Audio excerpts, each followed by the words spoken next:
Lunch with Ott and Hanny on 104.5 ESPN, Baton Rouge. What the hell's going on out here? Now, here's Jimmy Ott and Charles Hannegriff. Yeah, for some reason or another, you sound a little taller on radio. Is it live?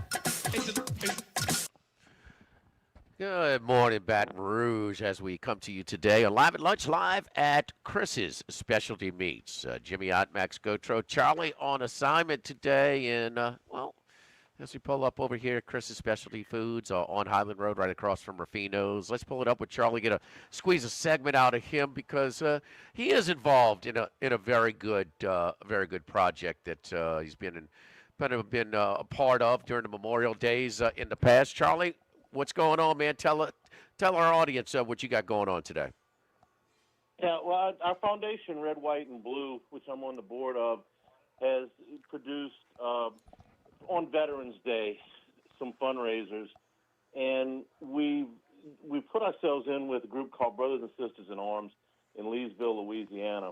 And Brothers and Sisters in Arms trains dogs to be service dogs for veterans that are suffering from depression or PTSD. And over the last two fundraisers, the last two Veterans Days, we've managed to raise enough money to help them open their new facility, which will allow them to train dogs regardless of the weather and the outside conditions. So we're doing that grand opening today. We're about to leave for Leesville right now. Very excited about the project, very excited that we were able to help them open this brand new facility. All right, Charlie, let's get to the good job. So very a great project that they have going on in Leesville. Charlie, what about the Saints yesterday? Come up a little bit short.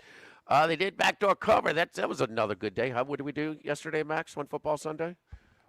16-9. 16-9. So there we go. 5-0 for you, Jimmy. 5-0. There we go. Not bad. So the a good day on this unusual day of handicapping in the NFL, but it was obvious that this was. You can only take so many blows to your weapons, and Olave not being part of his weaponry really kind of tied one hand behind tied one arm behind the back as far as Shuck is concerned. He is not going to win the Offensive Rookie of the Year. McMillan got as low as minus 250.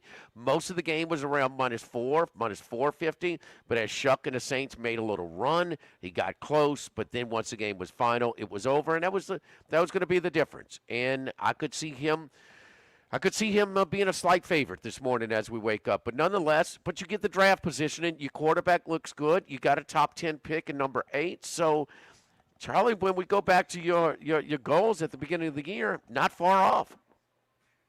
No, I would have taken this and run with it. Just the fact that Shug was able to establish himself as a quarterback of the future, that would have been plenty enough for me right there. The rest of the draft class, including Banks, at left tackle have been the real, I think, foundation setters for this. And, Jimmy, it wasn't just that they were without Olave yesterday, but outside of the tight ends, Jawan Johnson and Taysom Hill, the Saints did not have a running back or a wide receiver that was active at the beginning of the season. All of the guys that carried the ball or caught the ball outside of those two tight ends at the beginning of the season were either on a practice squad or not on a roster at all, just to give you an idea of what he had to work with. And Banks left the game in the third quarter. Hill left the game in the third quarter. So I wasn't at all discouraged by the loss yesterday. As a matter of fact, getting that fourth place schedule, it's Giants, Raiders, Cardinals Cardinals instead of Chiefs, Commanders, and 49ers. 49ers. At any rate, 49ers. Yeah. So that's a 3-game swing that will really help going into next year. So the 8th pick, they can go a lot of different places with that. I'm really encouraged about the future right now. Yeah. So Taysom Hill. You got 3 targets, 3 catches, and pretty much all from the wide out. Split out. I can't ever remember a time where he's been targeted as much as he was for out of that position. Not so much as running the wildcat or running screens and things like that out of the backfield. Yeah, and he left it early in the game, early in the third quarter. And given what we saw in the Superdome 2 weeks ago, I think there's a pretty good chance that Taysom Hill is going to hang up his cleats. It sort of had that finality to it. He's a unique player. Enjoyed watching him play. So if this is it for him, he was fun to watch. No, I mean, and somebody says, oh, well, no, he's a Taysom Hill type. There ain't many of those. I just aren't many. I don't know anybody that, there are some run receiving threats, obviously, but somebody who can throw the football as well as he could, too. When you're on lists with guys like Frank Gifford, if you got to go back that far, you know how much the game has changed, obviously. He's a unique talent. So what kind of grade the Saints? Kellen Moore. Just what kind of fell into place? What was a good plan? Could they? Just sort of as you reset. We'll have all off season, but initial thoughts on putting a cap on this season. Well, the one thing that maybe we haven't talked about enough is how much the defense improved under Brandon Staley, okay? And maybe he wasn't a great head coach, but as a defensive coordinator, the Saints were 30th in total defense last year. They were 9th this year. They were, I think it was 28th in scoring defense last year. They're 17th this year. Chase Young, at the time we looked at that sign, it's like, well, you see flashes, but is he ever going to be able to put it all together? I think he was probably the Saints' best defensive player in the games that he played this year. So the defense really, really came a long way this year, and they found a couple of starters in the secondary in the draft. Cam Jordan found the fountain of youth. That might have been the most unexpected, that he would do double-digit sacks again this year. He's on a list with Bruce Smith, most double-digit sacks for one team. So that's a pretty good list to be on. I would give Brandon Staley an A. You came as far as you could come in 1 year, and then on the offensive side, listen, they're still not scoring as many points as you'd like, but they never had the whole package together. You just saw pieces. You never saw the full offensive line with Chuck, with Alvin Kamara, with Chris Olave and Shaheed before they traded him. So, man, just getting back what you have on this roster back on the field is going to be a big, big upgrade for week 1 of next year. And that's before you add anything in the draft and free agency. So as I understand, for a 6-11 season, it sounds crazy. I give this season an A. And how much, if they would not have, how would it be looked upon differently? I know the fan base, if they didn't go on this little winning streak at the end and win 4 of the last 5 and finish like 2 and 3 the last 5. I think the fans would probably look at it a lot differently. I wouldn't.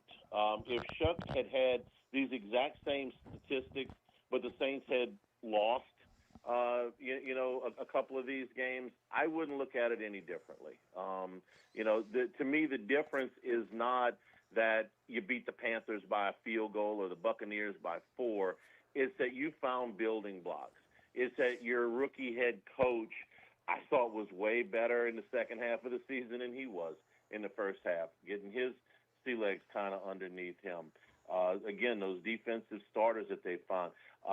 Getting guys like Danny Stutzman, is another example. Guys that just got a little bit more playing time in the second half of the season. All those things you can build around.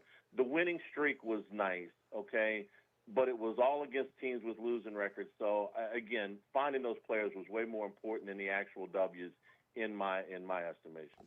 All right, Charlie. Lane Kiffin is being advised by somebody because he I thought made a wise decision to pull out. He and the governor making a spectacle of going down to the Ole Miss game. So that was that's good to know that there's at least somebody trying to advise him on some of this stuff. And I wondered how it would play the same type of stuff. You get the whole package. Again, what positive could come out of that whole thing?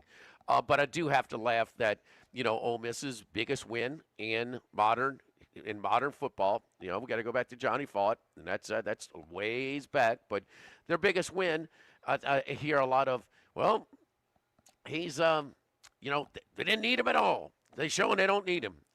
But in reality, and I guess it's just my opinion, but I please any football person, the person that is the most responsible for their success is Lane Kiffin, the architect of the roster, the offense that they're still and things like that. Fans will be fans, but now he's having to go to a B list because it looks like Sorsby's going to go with his girlfriend to Lubbock. Yeah, his girlfriend and a really, really hefty check. Probably, if the reports are correct, north of $5 million. Texas Tech is serious. Okay, I mean, if you just watch the first 72 hours of the transfer portal, these people are serious. They are not backing off of their financial commitment, and if it's just about money, if money's going to make up your mind, then they seem bound and determined not to be outbid. And it's not just for the quarterbacks. We've seen it in other sports as well. So that commitment that Texas Tech has made is no joke. I think that Kiffin has probably started a little slower than most people had anticipated. Certainly the fans, I think, were probably expecting more in the first 3 days than, somewhere between 28 and 30 guys going out and only one so far coming in. But that's going to pick up. There's over 4,000. Last I checked, over 4,000 players in the transfer portal, and the transfer portal window is somewhat misunderstood. You have to put yourself in the transfer portal in this 2-week period. You don't have to sign anywhere. Now, you want to get in there to get to spring practice, obviously, but there's some time there to sign players. So they're off to a slow start, but I got to believe the guy knows what he's doing. It's not his first rodeo.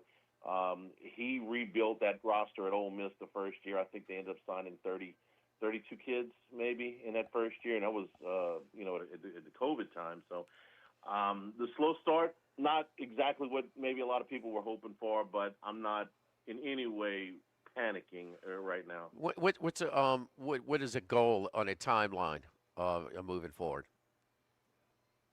Well, to be enrolled at LSU, I think they've got 3 weeks to the late enrollment period. So let's go ahead and set that. I don't have the exact date in front of me. It's the 20-something to be able to get into class and go to spring football practice. So I would think you would want to have just about everything done then. Got a lot of work to do. Yes. But this is his area of expertise, and and this is what he built a more than competitive roster with Ole Miss, mostly through the transfer portal. And then Charlie, the hoops, the men and women both suffering losses in I don't know. Maybe you were right, Charlie. You really criticized Mulkey's non-conference schedule being too soft, not preparing them for conference play. They're off to an 0-2 start. Good call, Charlie. What I said was I trust her to get it right. Okay. Now, listen, her words after the game, we're not tough enough. Well, they asked her about the schedule, and she says, well, we wouldn't be sitting here with as many wins maybe. That's strange to hear coming from her. She would know about non-conference schedules, getting you ready for conference season and then the postseason. So, look, we knew how weak that schedule was, but I just trusted that a coach of her experience and talent knew what she was doing, and I still think that. The only way you make those ridiculously light schedules where you win in by 60 points a game. I mean, you're not being pushed. You're not being is if your team's psyche, your confidence is so low, you've been beaten down for so long that you need something to feel good about. That's not the case. It's just very highly unusual for somebody who's been around athletics in competition and been successful at all levels, playing assistant coach and coach, to not challenge your team in a sport that you don't. The wear and tear doesn't eat away at your roster like football. It's just very puzzling. So that's and what if she had scheduled, let's say, as many as 4 more games against top 25-ish competition, and they lost them all? Okay, would that eliminate them from any of their goals to win in the Southeastern Conference or in the NCAA tournament? No. So it is surprising. I figure she knows what she's doing. She's done this enough, but when she says we're not tough enough, you say, well, you made that schedule. So. And you're not getting any tougher. You're not getting any better when you're not pushed. You're not challenged. I mean, we've all been to some of these games like, man, just do running clock in the second half. I mean, whether it's high school, junior high, rec ball, everybody's just wasting their time. Because you're humiliating one side. Nobody's getting better because there's no resistance. It's just no. Einstein can't benefit from a first grade level math class. Sorry.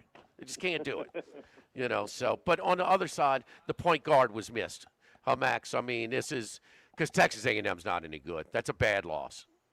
It's not. I was actually encouraged by the result, considering DJ Thomas has been their whole offense. I mean, when he's been off the floor at times this year, the offense just gets really hard to watch and gets stagnant. They struggle to create these open looks that he generates for so many people. He generates the whole offense, and so Thomas being out was a really worrisome sign to me, but they stayed in the game. And they had a chance. They had a lead there late in the game. Ultimately, you have 3 back-to-back turnovers down the stretch in crunch time where you needed it, and that's where you saw really where Thomas has missed, just getting the ball in the front court easily and generating offense. Well, unlike Mulkey, her team is probably going to – it's just a matter of seeding.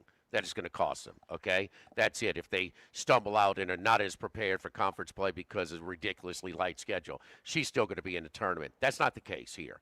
That's a bad loss. That's a team when you're at full strength, you're better than LSU. We are not going to be talking about Texas A&M as being a bubble team. That's not going to happen. I mean, they are they're weak. This was one of your best chances at a road win in the league. I'm not saying they're going to go winless on the road in the league, but this was one of your best chances. And I thought they got beat up on the offensive glass a little bit. Was another problem on Saturday, in addition to what Max was talking about with with being without Thomas.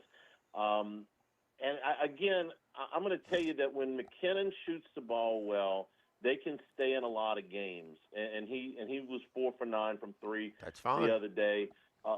No, that's fine. The problem is they don't have another shooter. There's not another player that plays minutes that shoots better than 30% from three-point range. So he has to shoot the ball well for them to stay in a lot of these games, in my opinion. Well, so they missed an opportunity Saturday. There's no doubt. Yeah, well, Thomas is. I think maybe what you're saying, Coach, because I don't know how encouraged you can be because it's a bad loss, Max, because that's not a tournament team, but they were still competitive without him, and you would expect it to be less competitive. Right. They were because they played hard. He has been.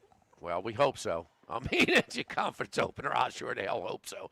But I mean, it's just the selection committee is not going to be super conscious of Thomas being in or out of the lineup. It's an unfortunate time for an injury. With all the easy games that you had this year, for him, this was one of those 50-50 games.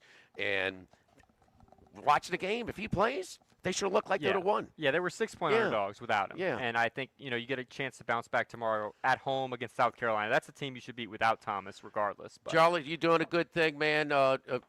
Great job over in Leesville today. Great project for our Wounded Warriors and the Dogs Assistance. And we will see you back tomorrow at Doe's. Guys, have a great show. See you tomorrow. All right. Don't forget it. We're over here at Chris's Specialty Foods on Highland Road, right across from Rafino's. And, right when you walk in, we always have it the warmer. We got the cracklins, the meat pies, the crawfish pies, the boudin balls, kind of, grab and go and things like that. But you know what? As we turn the page from Christmas and New Year's, it's carnival season. Boudin king cakes. So what Chef does, he makes his own dough, and they fill it, fill it with the boudin. So if you just eat it, it's got more of a little bit of a salty sort of dinner snack, sort of like that. But you've got the dipping sauce already, which is whipped.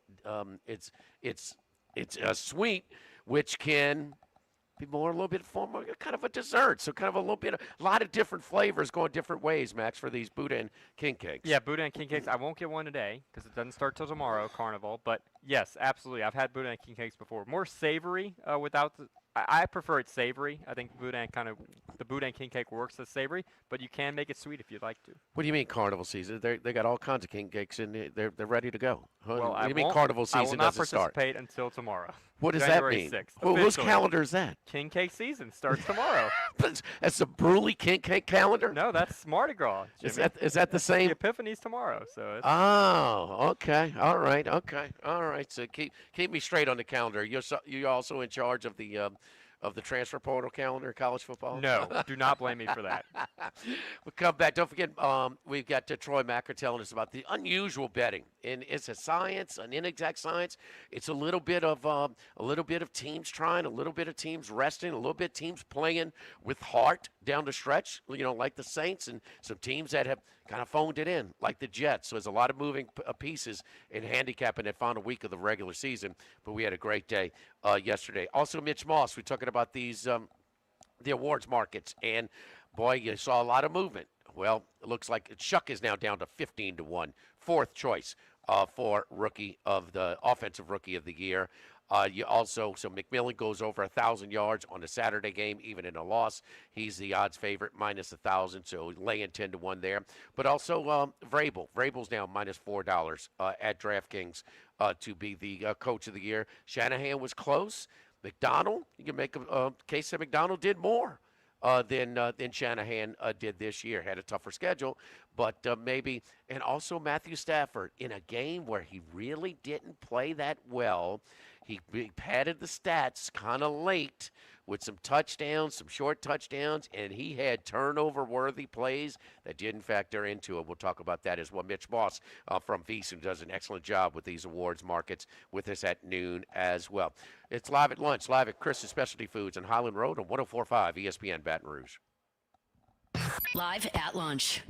Baton Rouge, get ready for a fiesta of flavor. Whether you're craving sizzling fajitas, cheesy enchiladas, or the best margaritas in town, Las Palmas Mexican Grill and Rio Cantina Mexican Grill have you covered. Bring the family, bring your friends, and bring your appetite. From fresh guacamole to mouth-watering tacos that hit just right, it's not just a dinner, it's a celebration. So why wait? Tonight, make it Las Palmas or make it Rio Cantina, two local favorites serving up authentic Mexican taste right here in Baton Rouge. Las Palmas Mexican Grill and Rio Cantina Mexican Grill, where every night's a fiesta. At Town Square Pizza, we take pride in serving Baton Rouge with fresh, delicious, piping hot, personalized pizza with unmatched speed. Whether you're a downtown worker, a family looking for convenience and value, or an out-of-towner staying at one of the nearby hotels, Town Square Pizza is the spot for you. Try a specialty pizza like the Spanish Town Supreme or custom build your own.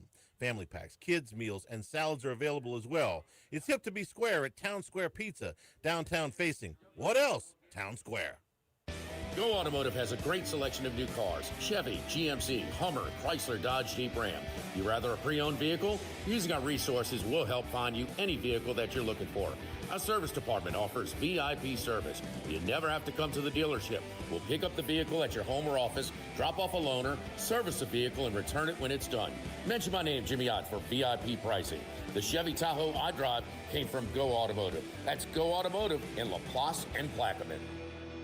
This is Charles Hanniger for Home Bank. If you're tired of the impersonal, one-size-fits-all style of banking, you deserve a bank that delivers exceptional service and personalized attention to your needs. That's the Home Bank standard. Since 1908, Home Bank has been a trusted financial partner for your businesses and families because they go the extra mile to help you reach your goals. See for yourself why Home Bank is good for business and good for life. Stop by any South Louisiana, Houston, or Natchez area location or find out more at home24bank.com. Home Bank, member FDIC. If you're near the north side of campus, I need to remind you about a couple of longtime favorites. Highland Coffee is the original specialty coffee shop in Baton Rouge since the 1980s. My personal favorite. Love getting my cappuccino from their friendly, knowledgeable staff. Roasted right in the shop. Louis Cafe for breakfast and lunch 7 days a week.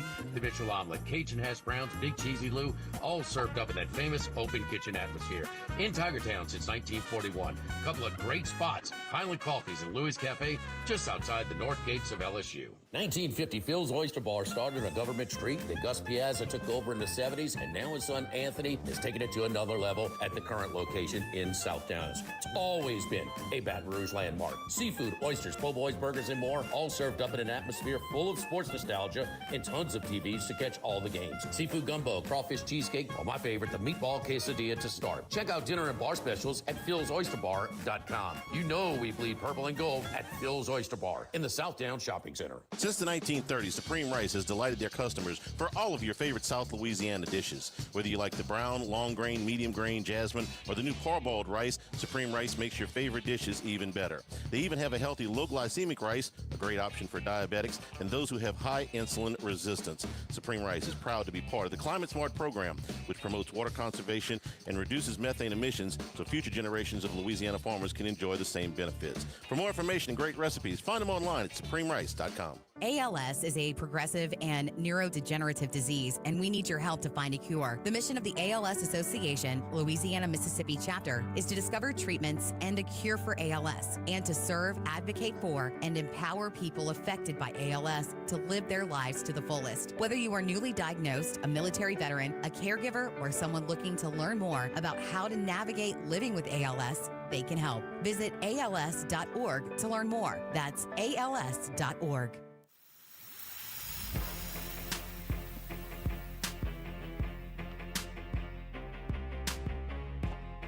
Live at lunch with Ott and Hanny. Live from Chris's Specialty Foods on Highland Road. All right, as was Black Monday for the NFL coaches today, and we had a couple of during the season. Brian Daboll released during the season with the Giants, Callahan with Tennessee. But even after finishing with a, was it 4-game winning streak, the Falcons? Correct. They had their mind made up, huh? So they let him finish out the year. But their mind was made up a month ago. That's obvious. He is out, and I just can't get to some of his clock management or game management, especially that Sunday night game against Washington a year ago. Stefanski is out at Cleveland. Just wonder. I mean, the curse is real, huh? With the Cleveland Browns. I mean, but it's Two-time Coach of the Year. Two-time. Yes. Yes, yes. He'll probably get another job. He'll be one of the hotter names. What you run that show with the Bull? What did he say about it? What has he been saying about Stefanski? He's been saying it's time, and he thinks he's a decent coach. He's supported him in the past, but said that maybe it's run its course and that he lacked a little bit of leadership. Dealing with Deshaun Watson, which was not his decision. It was the ownership's decision to bring in Watson, but ultimately that wasn't handled very well, that whole process, and so that he does question a little bit of the leadership capabilities of Stefanski, but overall. Did a good job long term. Just it was time to move Pete on. Carroll released at the Raiders, and it looks like the Raiders are a tough organization to try and they are compromised, no doubt. They're tough, and so past his prime, Carroll is fair to say. A team that also flat out tanked at the end, so they're looking to make a move. That's not the more interesting thing that's come out of the Raiders camp, but it is Tom Brady, who is a minority owner, who he has shown is expressed interest in.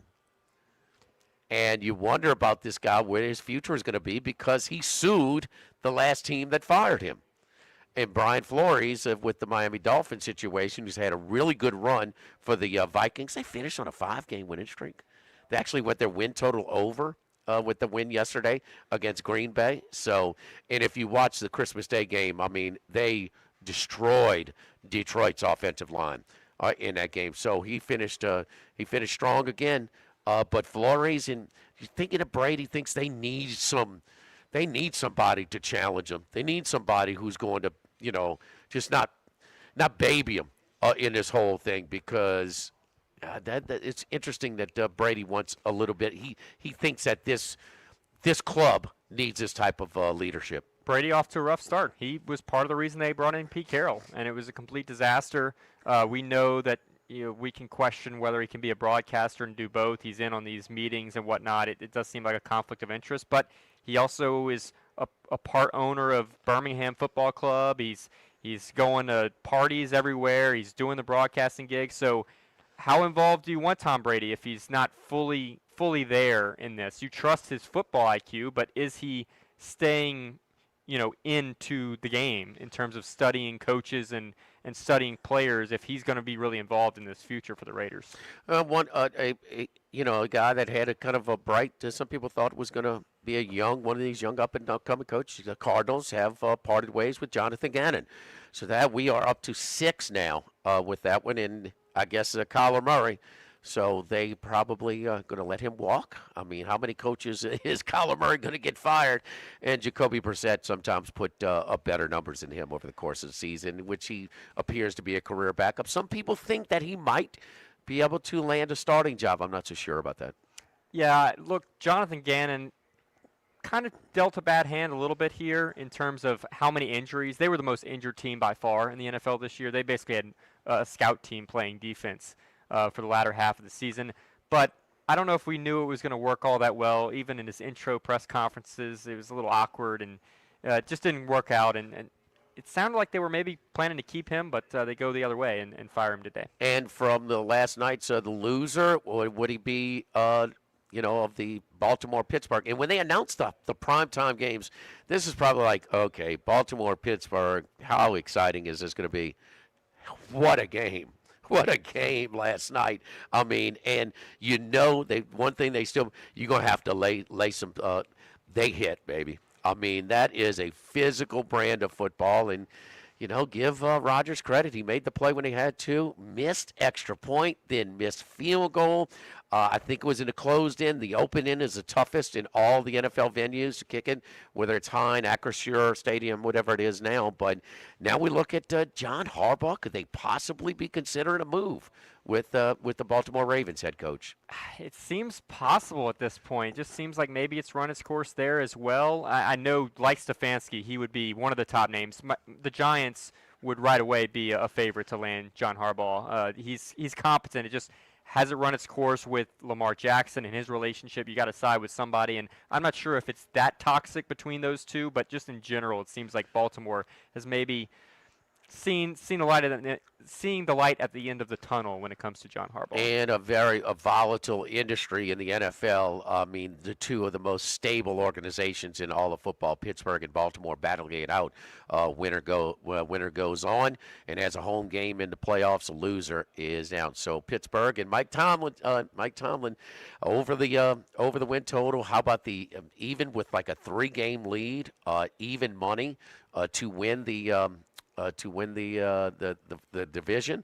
So, I mean, and we were still taking bets, or as far as making bets on Baltimore making a run in the AFC if they got in, and it couldn't do that. If you missed it, Lamar Jackson got a little bit upset with some of the questioning at the game last night. So he did play, and he played well last night, but could not get the field goal to. Don't worry, Zach Taylor will be back next year. All good. Joe Burrow endorsed him, so he's back in Cincinnati. Joe Burrow, the football player, all-timer. Joe Burrow, the GM, part owner, no. But we said this. We're not surprised that Cincinnati is a compromised organization. They continue to stumble upon it. You got to move on from him. Don't forget our friends over at Legacy Title. Chad Reynolds, Legacy Title. For all of you real estate closings, 296-0060. Full-service title company servicing all of South Louisiana. Ashley Donald, Adrian Galata, Michael Platt, Mariana Haynes, Natalie and Bradford Smith. Buying, building, refinancing. Nobody choose but you. Choose Chad Reynolds, Legacy Title, 296-0060. Check in with Troy Macker, see how get a recap in the NFL weekend. Look ahead to the Final Four Thursday and Friday night in college football in the semifinals as well with Troy Macker at Bet Rivers. Live at lunch, live from Chris's Specialty Foods on Highland Road across from Rufino's on 104.5 ESPN Baton Rouge. Live at lunch.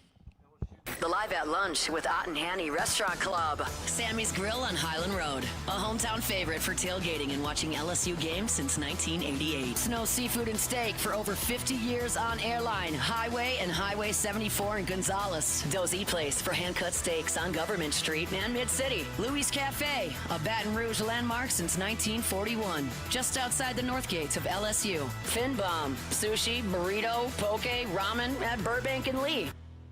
This is Charles Hanniger for Total Maintenance. For AC and heating, generators, electricity, plumbing, and more, Total Maintenance is your one-stop sales and service shop for all these needs.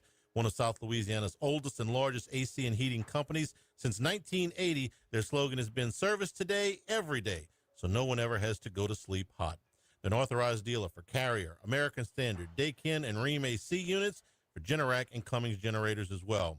And now, for all of your electrical and plumbing needs, in Baton Rouge, call 480-1000. In New Orleans, 841-3300. Service today, every day. Total Maintenance. This hour of Live at Lunch with Ott and Hanny is brought to you by Dana Brown at the law offices of O.C. Brown, 343-1111 and ocbrown.com. Roto-Rooter for all your plumbing needs, 925-8710. Supreme Rice, grown, milled, processed in Louisiana since 1936. United Community Bank, the local way to bank big. Tex Morris at Edward Jones Investments on Jefferson Highway, 928-8659. Total Maintenance, your one-stop shop for AC, electrical, generators, and plumbing. Service today, every day for Total Maintenance and Coastal Capital Advisors. Markets evolve. We adapt. This is Buzzy Hydell for the Morris Insurance Group. Outdoorsmen in the state might be having a tough time right now finding policies to fit on the properties they love. If you've got a hunting camp, a boat, or an RV that has been difficult to insure, we want you to look again. For owners or renters, the Morris Insurance Group can help you all the way to the duck camp or the fishing boat. We also have policies on coastal properties, including flood insurance to let owners protect themselves in the event of damage. For your camps, boats and trailers, four-wheelers, ATVs, and tractors, get a quote today at morris-ig.com or call 225-201-0007. Now everybody's been to Louis Cafe by campus. Heck, it's been around since over 80 years now. We're still doing delicious omelets like the Mitchell, cheesy grits, big cheesy Lou, and those Louis original Cajun hash browns. We now offer a pickup window. Just call in your order at 346-8221. Give us 15 or 20 minutes, and we'll have it ready for you. Our hours are now 6:30 a.m. to 2:30 p.m., 7 days a week. So next time you visit campus, make it a point to stop by and visit an old friend. Louis Cafe, just outside the north gates of LSU.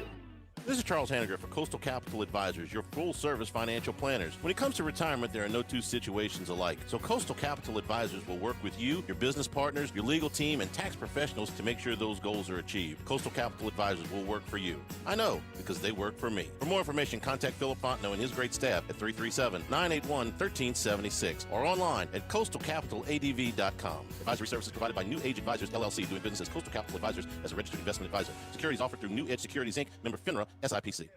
Louisiana, you've got a new home for coverage of LSU, the New Orleans Saints, and the Southeastern Conference. LouisianaSports.net. LouisianaSports.net. Feature stories, opinion columns, recruiting updates, in-game reports. And it's all free. No paywalls, no annoying pop-up ads, no recurring subscriptions. Just the content you crave. From the folks that bring you 104.5 ESPN Baton Rouge, it's LouisianaSports.net. Click through the static and listen to 104.5 ESPN Baton Rouge in high definition. Simply tune to 98.1 and select HD2.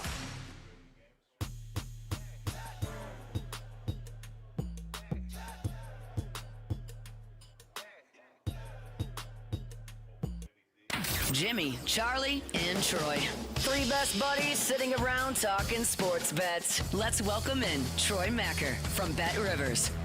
Troy, how you doing, buddy? I'm doing good. You know, just trying to kick the last of this head cold I've had when you hang around with little kids for an extended period of time to happen. Yes. But dodged major bullets over the Christmas break from getting sick, so that was nice. All right. Always fun with the little ones for Christmas. Okay, it's just that the 40 and 50-year-olds that still think they're kids, and during Christmas, kind of. But anyway, I digress. The NFL end of the season, Max, is bringing you along to this because we're trying to find out who's playing, who's trying. The Eagles, okay, they're playing for seeding only. Well, they played. They benched everyone. I mean, they played 20 regular season games, postseason games last year. I mean, they look like a team that could use a little bit of a break, especially without a bye. They know they're going to play, and then some teams want to stay sharp. Some teams are trying to. Obviously, Denver is playing for something. Chargers aren't going to pull a Brandon Sale. So many moving parts. And then when you get in game, like Cam Ward, he's going to play. Well, it's a big drop off from Cam Ward to the backup. And when he went to the locker room, what's the point of bringing him back and trying to go against Jacksonville here? Jacksonville's still trying to win. Jets have been losing. Now that's 5 in a row.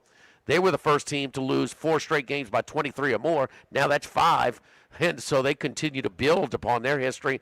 But what did we learn from the trends and sort of the betting patterns? We know a lot of these playing the starters or resting people. The lines are baked in. But what did we see from the betting public in reaction to a lot of the games this last week, Troy? The percentages kind of lined up with a lot of the teams that we expect. The Jets were heavily backed against. We took a lot of action on the primetime games. The only really interesting one, in my opinion, that was different than what we maybe expect, but it also has a lot to do with injuries, is Minnesota and Green Bay. We took a lot more money on Minnesota than Green Bay. Now, Green Bay was dealing with a litany of injuries. They're limping into the playoffs. Minnesota has not been good. I have not been impressed with them. We don't take a lot of money on Minnesota. We don't take a lot of tickets. That was the only one where just like the team with the better record wasn't backed by more money. Now, again, there's a reason for that, but Minnesota, was backed by like 64% of the spread money and 75% of the outright money to win. That's the surprise. But again, Green Bay wasn't playing anyone. They're super banged up. But like the biggest thing is because there were so many uncertainties from who was playing, people just didn't bet. Now, we still took big handles on big games, but like you look at the 4 o'clock window, which usually carries some of the biggest handles of the day, other than the primetime game. Chicago-Detroit did not do the numbers that Chicago-Detroit game typically would. Philadelphia-Washington did not do the numbers that a Philadelphia-Washington game typically would. And the Denver game, we barely took $10,000 on the Chargers to win outright in an NFL game. I know that they were playing backups, but like that's not a lot. So I think a lot of people took the day off, and you'd say maybe they were betting on props. It's something because we didn't know a lot of people were playing. Not a lot of options for props, even though if a player doesn't start, you get your money back. We saw the same thing, similar effect to the bowl season, the minor bowls, where we don't know who's playing, who's not. The guy's in the transfer portal, but he's still playing. I mean, it's the information is really, really tough, and I think the league sort of separated the two as well. I mean, that noon window, 1 p.m. Eastern, your time, Troy, that was as weak as it gets. I mean, that was some really, there wasn't a whole lot. So you took the 3 best games. You had doubleheader on Saturday and your prime time on Sunday, and those had something. So those handles shot up, and the rest of them really suffered. And so you just had a lot of teams that weren't playing. Interesting. Now, then you also had from the live betting of, I'm sitting with a friend yesterday. He says, "Well, you got to do this." Hey, man, you don't have to do anything. These guys, I mean, you telling me. So what was Green Bay wants to get in and out. It's a preseason game for them. They're banged up. They're having to play. Their seating is set. They want to get in, get out. They didn't even play their backup quarterback. Negative passing yards. Okay, so they're going. So they're just running the ball with about 6 minutes to go, and they're running. They actually have a little drive going, and they get like inside the 25. Then they start throwing the ball. And so, but then they run it again. It runs all the way down. He calls timeout with 1 second to go to kick the extra point. Oh, by the way, plus 15.5 was plus 650 live betting. And that hits. I mean, it's just like when remember when they say, no, here's the percentage play. This is what you do. My point is, you don't really know. I mean, what is the point of to avoid the shutout? To call a timeout with 1 second to go to kick a field goal? Yeah. I mean, who's keeping track of that? I mean, an offensive coach. Pete Carroll did it. I mean, a couple weeks ago, yeah. Yeah, Carroll did it when he was down 10. Yeah. Just window dressing. I guess the lesson here, Troy, that I would have from this week, like bowls, like you mentioned, Jimmy, I think that's a fair comparison. Week 18 is probably something you want to get on earlier in the week when you're getting the information in.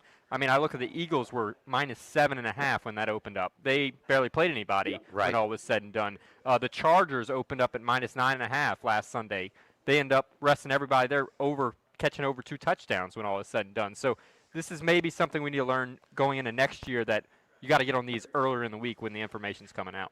And also some of these teams, like the Saints, like the Falcons, happen to be playing each other that are all in. They're still, I mean, the rosters are limited, but I mean the effort. They're trying to win. I mean, Minnesota's the same way. You know, as long as they played McCarthy. And then what sense does that make? What is McCarthy? What does he need to do before we can evaluate him? to play. What are you going to sit him the second half of the game yesterday? He needs to play. And so it's just some really and a guy who's highly respected like Kevin O'Connell. Like what? What we need to, I mean, you've got something invested in him in a pick. You got to evaluate him. He's missed so much. He missed an entire season his first year and then all kinds of this year as well, and they don't play him. The other thing, Troy, maybe Riley Leonard was motivated because, wait a minute, y'all think this guy in his mid-40s is a better option than me playing right now? Because he played his ass off yesterday against the best defense in the league, and there's no doubt who was a better option. Colts missed on that one. Leonard gives him a better chance at winning than Phillip Rivers did. Yeah, that was honestly probably the best game of the afternoon. It was great. Because they were scoring. There was a little bit of intrigue. It was a really strange week. I think there was, maybe I'm just forgetting week 18 last year, but it seemed like there were more backups playing than normal. Maybe there were more teams that had punted on the season at this point. Maybe the matchups were just bad, even though, they're all divisional games. The one thing I will say, not to compare it to bowl games, is that typically we get one bowl game a day, and usually it's in the afternoon, and people are milling around maybe half days or whatnot, so there's more excitement to bet. I woke up, I'm prepping for the week, trying to get my kids ready to go back to school. None of these games yesterday seemed like, even if it was interesting, wow. Like the Commanders-Eagles game, that was interesting late, I suppose. I had no desire to bet live on Josh Johnson driving at all. But, you give me a Western Kentucky Central Michigan game at 2 p.m., yeah, absolutely. But you're not competing with anything else. So the competition of this Sunday slate with this mediocre football across the board, I think, is one of the reasons he was so down in the average handle of the game. Well, we had a good day yesterday. We'll take it. So, any kind of way, we're a little bit more devoted football gamblers than most. But I can understand people are tired of the headache, trying to figure out. No, they want to know who's playing, and you know what? They know who's playing in the playoffs. They know who's playing in the college football semifinals. How about Josh Allen? Got the start, immediately benched. Keep the start streak going. And we've seen that where they give Evans his 1,000 yards or whoever trying to get their contract. You got to keep up with that stuff. That's hard to do. You see him on the field, you're like, oh, is he playing today? Nope, he's just starting. Starting. And the odds and will reflect that in the prop, the prop markets as well. Is it over? We saw the Vrabel now at Bet Rivers for Coach of the Year is, let me pull it up, is minus 385. Mike McDonald plus 425. Lim Cohn plus 800 in third choice. And now for MVP, Matthew Stafford minus 182. Drake May plus 140. That's very, very tight. But a little bit of separation. I think as soon as the Rams game was done, he was maybe 120, 130, but it has drifted up to 180, and we've even seen some minus $2 out there, Troy. Yeah, that's super fascinating. I think Coach of the Year is pretty much wrapped up, but the MVP is very, very fascinating. I mean, Drake May's metrics are off the charts, but what Stafford has done for all but 4 games was incredible. The problem is he had 4 really bad games. Obviously, the game against Atlanta, that game was at the Panthers, who they are playing again, multi-interception games. And that game against Atlanta couldn't have come at a worse time because Drake May has just thrown 4 touchdown passes now, albeit against the Jets. But I'm super fascinated because I don't think there's a wrong answer here. I think they've both been the 2 best players in the NFL. Right now, it would behoove Matthew Stafford to win it for the book, simply because we took more money on him earlier in the season. People were still not out on Drake May, but even when he had longer odds, there wasn't a huge investment there. So, but there were long odds, and now that he's come into the fray, Matt Stafford would be a less of a blow for us than Drake May winning the MVP. All right, follow Troy on Twitter at Troy Macker. That's MACHIR. Troy, we appreciate it. Getting back your routine, man. Get them kids to school, and we'll talk to you on Friday. Sounds good. Thanks, guys. All right, don't forget we're over here at Chris's Specialty Foods today.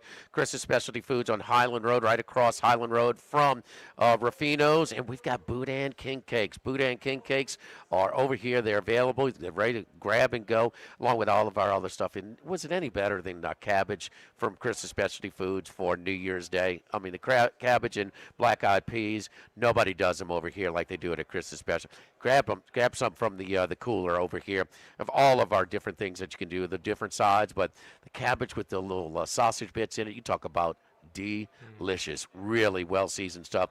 Really good stuff over here from Chris's Specialty Foods. Our lunch special today, chef special, is a smoked ribeye French dip. Smoked ribeye French dip sandwich comes with the homemade potato chips or fries. That's our chef special, in addition to our regular menu here over at Chris's Specialty Foods. Live at lunch, live at Chris's, 104.5 ESPN Baton Rouge.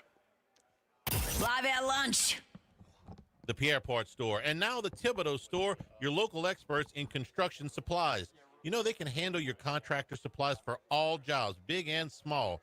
The extensive selection of plumbing, electrical, and hardware supplies are endless, and they can even deliver it to your job site. If you need lumber, no problem. Available for pickup and delivery from Pierre Part. Top-notch tools and expert advice, it's local service. From the Thibodeau Store, 900 St. Patrick Highway in Thibodeau, and online at ThibodeauStore.com. Attention vehicle owners. Before you trade your transportation, let K&M Automotive give your vehicle a new lease on life with a remanufactured product from Jasper Engines and Transmissions. A Jasper remanufactured engine, transmission, or differential will extend your vehicle's life, giving you the extra cash to do the things you really enjoy. And Jasper offers a 3-year, 100,000-mile nationwide parts and labor warranty. K&M Automotive, 636-2875. That's K&M Automotive, Siegen near Perkins.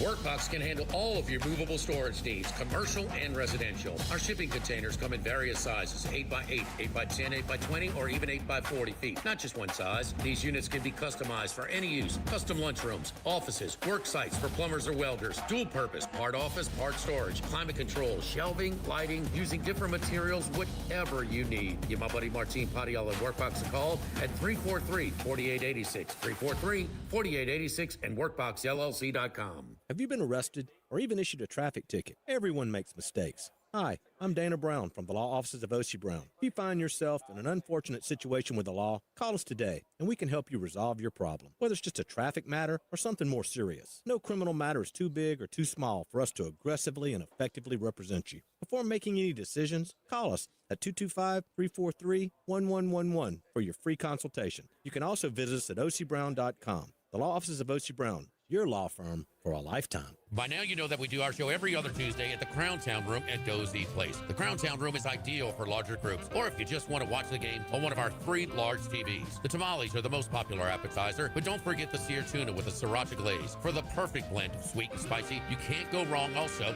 with the flash-fried oysters or the shrimp. The porterhouse is the perfect steak to share. Strip on one side, filet on the other, prepared at different temps if you like, bone in to maximize flavor. Dozy Place on Government Street, just off Acadian in the heart of Mid-City. This is Charles Hanniger for Home Bank. If you're tired of the impersonal, one-size-fits-all style of banking, you deserve a bank that delivers exceptional service and personalized attention to your needs. That's the Home Bank standard. Since 1908, Home Bank has been a trusted financial partner for your businesses and families because they go the extra mile to help you reach your goals. See for yourself why Home Bank is good for business and good for life. Stop by any South Louisiana, Houston, or Natchez area location or find out more at home24bank.com. Home Bank, member FDIC. ALS is a progressive and neurodegenerative disease, and we need your help to find a cure. The mission of the ALS Association, Louisiana, Mississippi chapter, is to discover treatments and a cure for ALS, and to serve, advocate for, and empower people affected by ALS to live their lives to the fullest. Whether you are newly diagnosed, a military veteran, a caregiver, or someone looking to learn more about how to navigate living with ALS, they can help. Visit als.org to learn more. That's als.org.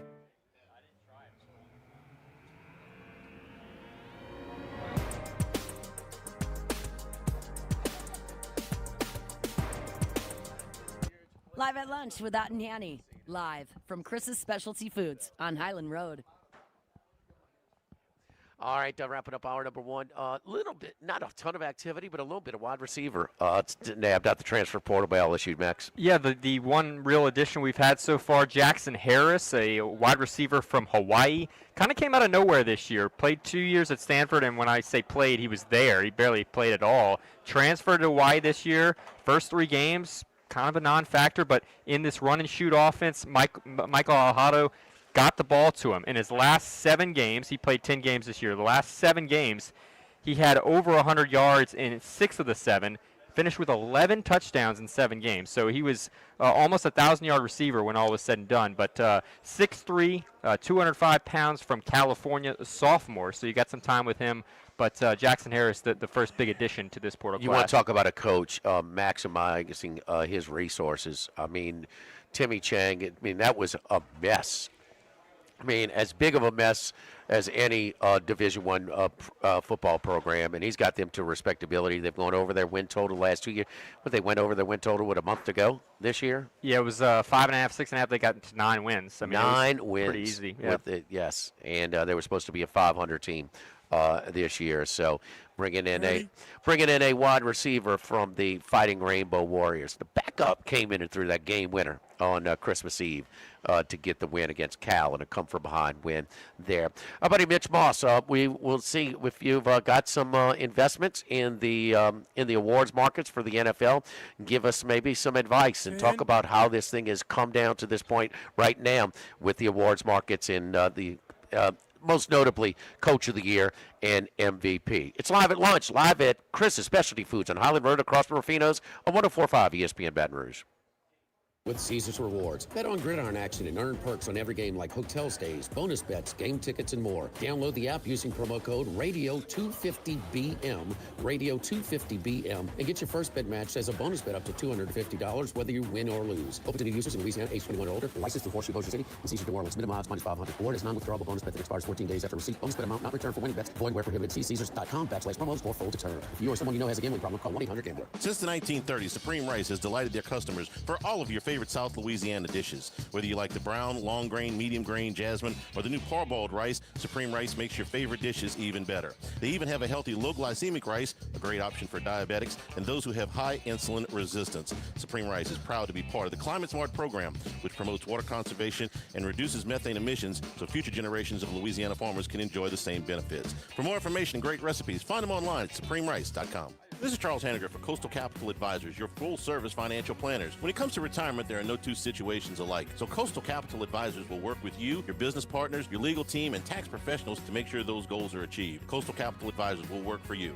I know, because they work for me. For more information, contact Philip Fontenot and his great staff at 337-981-1376 or online at coastalcapitaladv.com. Advisory services provided by New Age Advisors, LLC, doing business as Coastal Capital Advisors as a registered investment advisor. Securities offered through New Edge Securities, Inc., member FINRA, SIPC. Go Automotive has a great selection of new cars. Chevy, GMC, Hummer, Chrysler, Dodge, Jeep, Ram. You rather a pre-owned vehicle? Using our resources, we'll help find you any vehicle that you're looking for. Our service department offers VIP service. You never have to come to the dealership. We'll pick up the vehicle at your home or office, drop off a loaner, service the vehicle, and return it when it's done. Mention my name, Jimmy Ott, for VIP pricing. The Chevy Tahoe I drive came from Go Automotive. That's Go Automotive in LaPlace and Plaquemine. When it comes to celebrating life, there's no better place than Rufino's. With locations in Baton Rouge and Lafayette, Rufino's is a steak, seafood, and Italian-inspired restaurant that focuses on the celebration of life, regardless of the occasion. Whether it's the food they serve or the service they provide, their goal is to ensure a remarkable experience for their guests that is always remembered. To view our menu, visit Rufino'sRestaurant.com. Rufino's, where Louisiana comes to celebrate life. This is Charles Hanniger for Total Maintenance. For AC and heating, generators, electricity, plumbing, and more, Total Maintenance is your one-stop sales and service shop for all these needs. One of South Louisiana's oldest and largest AC and heating companies. Since 1980, their slogan has been service today, every day, so no one ever has to go to sleep hot. An authorized dealer for Carrier, American Standard, Daikin, and Rheem AC units, for Generac and Cummins generators as well. And now, for all of your electrical and plumbing needs, in Baton Rouge, call 480-1000. In New Orleans, 841-3300. Service today, every day. Total Maintenance. Running a business can be difficult enough without the right relationship with your bank.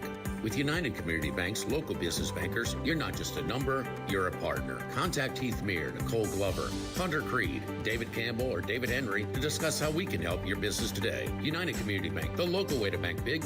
Locations from Baton Rouge to Golden Meadow. We've been serving the people of Southern Louisiana for over 60 years. United Community Bank, member FDIC, equal housing lender. You know, since 1947, Havard Pest Control has been protecting homes and businesses. Satisfaction guaranteed, online scheduling, same-day service. Protecting your world every day. Visit HavardPest.com and you can rest easy. Insurance companies have teams of professionals to fight your claim. If you want to know what your case is really worth, I'm Spencer Callahan. I'd like to help. Spencer Callahan is the one to see. Call 387-2323. LA filing number 16-7970. Why do billion-dollar insurance companies regularly delay and deny valid claims? Because that's how they got to be billion-dollar insurance companies. If you've been injured, I'd like to help. Spencer Callahan is the one to see. Call 387-2323. LA filing number 16-7969.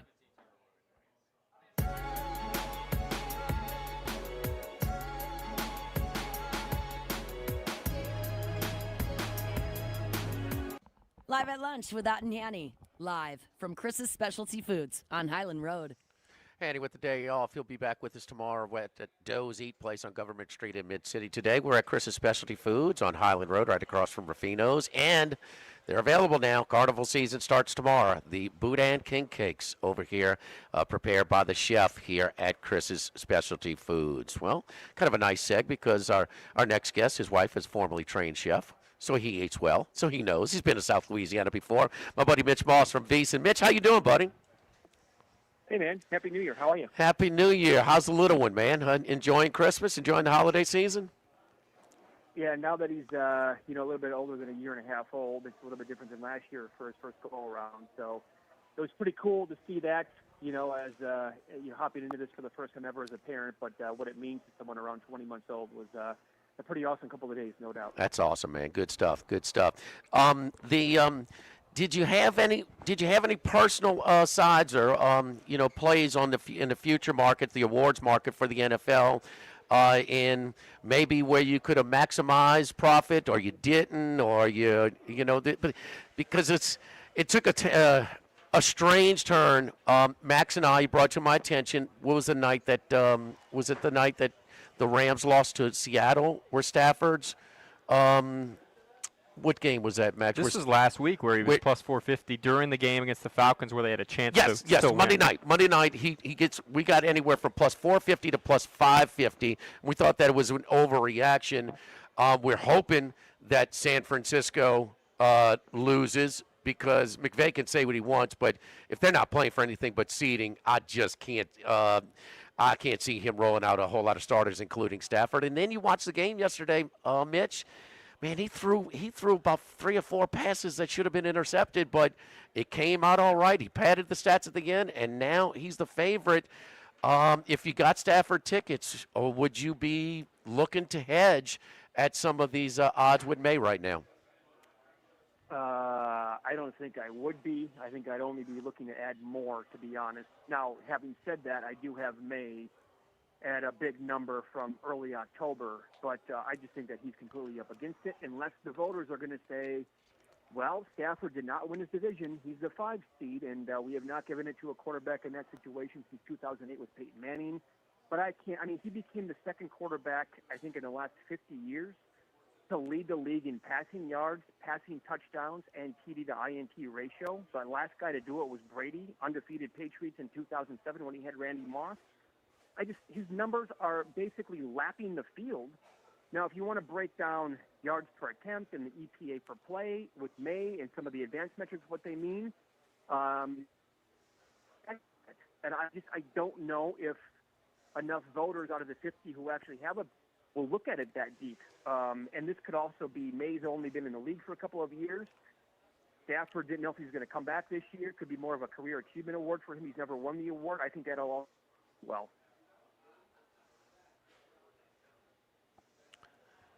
Did we lose Mitch? He's still on. Okay.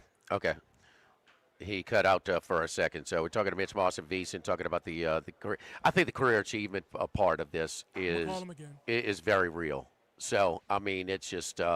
I mean, Michael Jordan didn't win some awards, some MVPs in the middle of in the prime of his career. If you're a voter, you can justify voting for Stafford because this is it for him. This will be his one MVP. He's not probably going to win another one. You can justify and say, hey, you know what, Drake May, maybe we're giving a hard time here, but he'll win one in the future because we think he's that good. So it's easier to explain to yourself. And then the fatigue part of it too. Okay, with Lamar Jackson may have had better numbers one year, but he had won a couple of them already. And so but we're talking.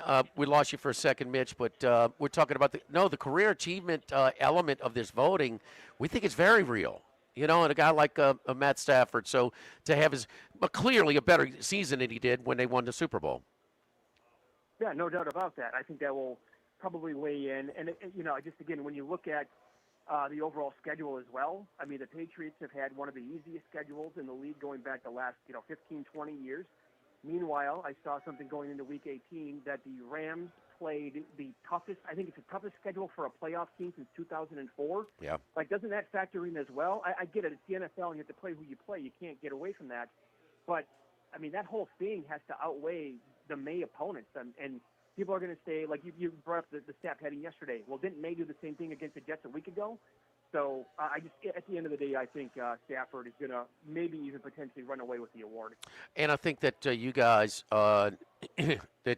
you guys had some of the voters on, some of the guests, and I think that's a great thing to have those guys on because the transparency does tell you, but most of these guys do put a lot of thought into it and do put it yes, the schedule does matter. Everything matters, your team's accomplishment. But, man, the market, at least monitoring the odds, Mitch, just the team winning or losing, like Tyler Shuck yesterday for Rookie of the Year.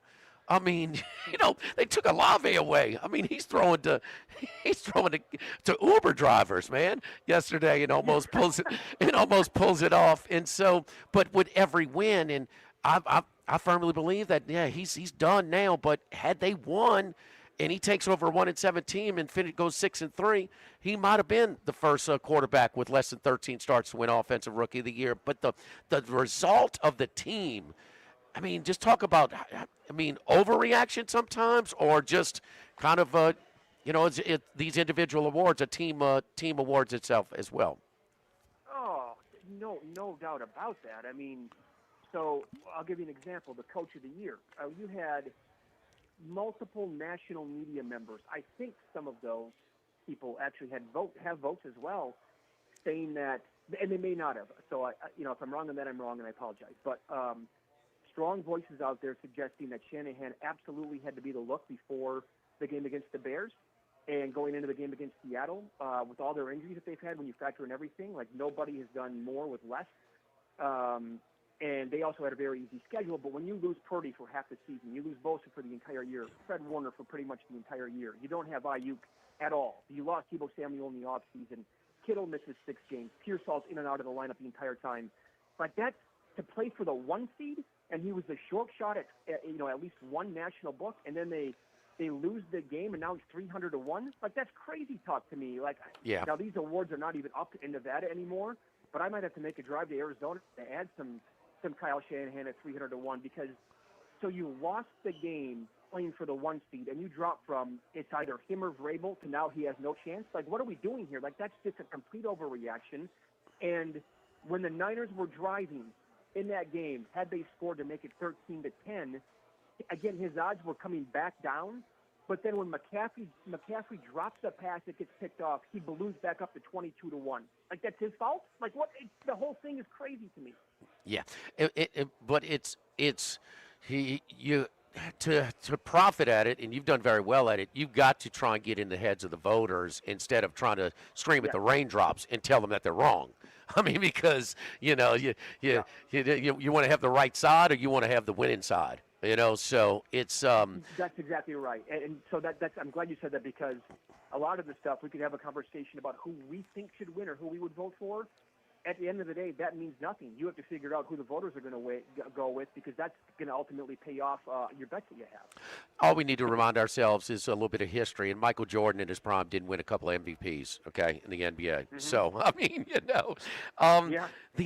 did you profit your situation? You could still do it because you got such a long shot on May to win MVP, but to use that leverage, and like Max here had Shuck at 251. He's not a hedger. I am, and I'm trying to tell him to try and profit it, but like Skeens, his rookie year, we had Cy Young. Well, he got down to minus money at one point his rookie year, but it was going to take a lot for a rookie with limited innings to win it, but we used that leverage to get us some Chris Sale, and profit and things like that.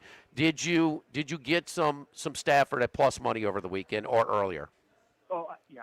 No, multiple times I did. Okay. Yeah. So in various ways with different markets and prediction markets, that kind of thing too. And also Circa out here in Nevada, they were putting up a yes-no only on Matthew Stafford. That was it. They didn't offer May. They offered nobody else. It was either yes-no, and they had a big plus price on Stafford, so I was taking some of that. I bet him I think I have 4 or 5 different bets now. I think 5 overall bets on Stafford to kind of hedge that bet that I had on May going into it. So I have to be able to make money in these markets when I'm set up like that. So I get it for people like Max who don't want to hedge, but to me, I have to show profit at the end if I'm able to do it. Max, explain your position there. You're just not comfortable with it, or?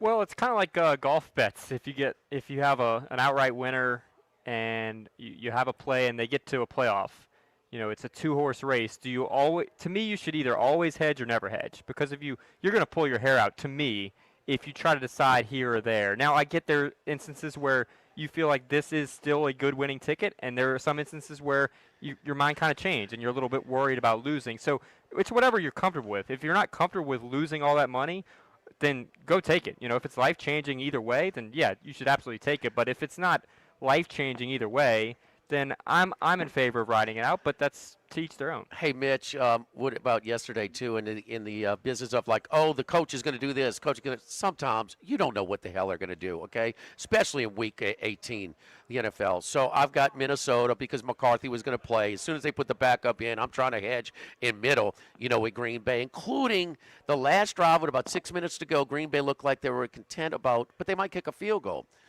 The running clock, I took plus 15.5 when they were down 16-0 at plus 650. LaFleur calls a timeout with 1 second to go to kick a field goal and win me the middle. So, I mean, sometimes you just got to, give yourself a chance at a decent price, and maybe they'll do. But you see, there's no rhyme or reason to some of the game management and decisions there. I did want to bring us some, because I think I've heard you talk about Kalshi and that you're becoming more proficient. Yeah. And you are making some investments on Kalshi. You do play it a little bit, right? No, yeah, because they offer a yes/no on basically everything, and I like that. And so at some point, I'm going to be getting involved with betting a lot of no's. Kalshi. Now we're in SEC country, and coaching searches in college football are pretty popular around here. And Kalshi was a tool that we used a lot in referenced a lot. And speaking of that Kalshi, so May was 1% in October. He got to 10% on October 18th. So he was a second-year starter, for New England, and kind of came up. But tell us what you've learned and kind of help us out on trying to play the Kalshi market. Well, so far I'm still kind of dipping my toes in it, but it's the stuff changes quite a bit, and it's also very good for live betting. That's one thing I've noticed as well. You can get down on pretty much everything with the live betting. And they offer, these markets are going to be up during games. A lot of books here in Las Vegas anyway. I don't know how it works state by state, but they'll take down awards markets during games. Kalshi, they rarely take it down. They took down the MVP market of the NFL, I think a little bit. It was the night after the Rams-Falcons game in the morning of. They took it down from what I noticed anyway. But for the most part, that's the beauty of it, right? You can get this stuff while games are being played late in the season. So definitely have that on your radar if you'd like to get involved. And if you're like me, and I get it, by the way, that's a great analogy by Max. If you're betting golf every week, which I love to do, golf might be my favorite sport to bet, you're eventually probably going to have multiple guys make a playoff throughout the year. And you have to take a stand. When the season starts, or what kind of person are you? Do you want to hedge your bet when you make the playoffs? If you do, you have to do it every single time, I think, without fail, or you never do it. You can't pick and choose your points to do it. So, and with these awards markets, when I have big bomb numbers like, a 95-1 on May, to me, I want to show a little bit at the very end. So Kelsey was one good spot where I could get down at some pretty good odds on Stafford throughout that team. And the thing with golf, that is a hedge. That's not a middle. And we got to distinguish the two, you know. You can't win half of a golf tournament. Yeah. So, I mean, Max is giving Wes Reynolds a run for his money in his golf handicapping. So, anyway. Hey, do you look at any future bets in the NFL or early lines or movements or the semifinals in college football that you're looking at? Boy, I mean, I know people are going to make the case all week long that it's going to be Josh Allen over Trevor Lawrence. I think I absolutely love Jacksonville. I mean, it's early. I think this team is absolutely complete. Nobody wants to really talk about them because of their past failures. I would not be surprised if that team's playing for the entire thing come February. I continue to be blown away that the job Liam Cohen has done, and I was never a big Trevor Lawrence guy. I thought that he was a flop and a huge bust, and this run that he has been on right now this year is proving me wrong. And I just the Bills are not a complete team at all. They have Josh Allen and they have Jimbo Cook, and outside of that, I don't like their weapons. I don't like the defense at all. And to me, Jacksonville appears to be. I don't want to overreact to this, but I think they're maybe the best team in the AFC. And for the Bills to be, a slight favorite going on the road, give me Jacksonville all day long.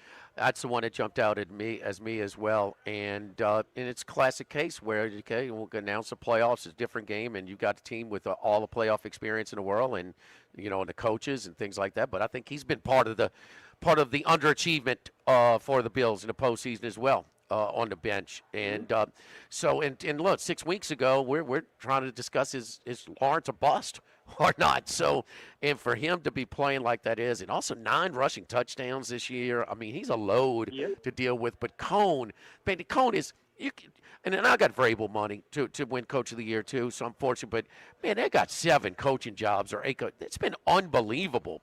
The turnarounds from season to season, exceeding win totals, whatever it is that we kind of sort of barometers for coaching jobs. But Cohn, that's at the top of the list. I totally agree. I mean, that, by the way, that market I think is going to continue to be the same pretty much every year moving forward because there's so much turnover, which means that you're going to have new coaches taking over really bad spots. And in theory, a couple of them will probably turn it around and make them playoff teams. The coach, you could honestly, I think the 300-1 on Shanahan, like I said, is absolutely bonkers. 100-1 on Dan Johnson. They both have extremely good cases. So does Cohen. So does Vrabel. I think Mike McDonald has a decent case as well. So here's the deal. I don't think you can complain if you have a loser in the Coach of the Year market this year in the NFL because we have so many good candidates. Yeah, I agree. You just got to try and profit it to some kind of way. Matt, we did the show out at Radio Row at Circa for the sort of the sign up, the last stretch for the sign up for Circa Survivor. 5 survived this year. The other one, the Grandissimo, with less participants, didn't last, throughout. But different approaches for different contests. But 3.7 million is what we're looking at. Any surprises from the fallout from the Circa Survivor? Well, the fact that the number was only 5 when you started with 18,700 people. Just based on what took place on Thanksgiving, which had never happened before and will likely never happen again, and that is all 4 favorites went down. So because of that, it went from 900 people to whatever the number was, 45 or 50 people left. That will probably never take place ever again. So to be in that spot is just incredible, and tip of the cap to everybody who obviously we'll be splitting that much money. Well, I hope you had the Texans in a teaser yesterday, Mitch. So with the pitchy woo woo all the way back. So I mean, you never know. You never know what you're gonna get. Mitch, you do a great job, man. We appreciate you taking time out and joining us today. Good luck, man. All right, guys. Thanks for having me. Best of luck this week. All right, Mitch Moss of VEASAN. Max, we're trying to broaden your horizon with the hedging or middling. It's called profiting. I get it. I mean, I had the Panthers a little bit. It was somewhat of a hedge. Well, I did have the Panthers. Well, then you had something invested in what would probably put McMillan in the position Right, it did. and they made the playoffs, and that's the case. The case for McMillan, it's hard to argue because you can argue Jackson Dart deserves it over Shuck because he played longer. So the case that Ted McMillan has, and this is why he's going to ultimately win the award, in my opinion, he is a 1,000-yard receiver on a team that made the playoffs. But it took a missed field goal for you to cash that Carolina +3 ticket. It did, but it takes a little fortune. And see, that's the one thing I don't like necessarily about hedging. Sometimes you're actually going to give up profit. You know, if it wins and you don't want to just bet a loser. No. Hedging, you are giving up profit.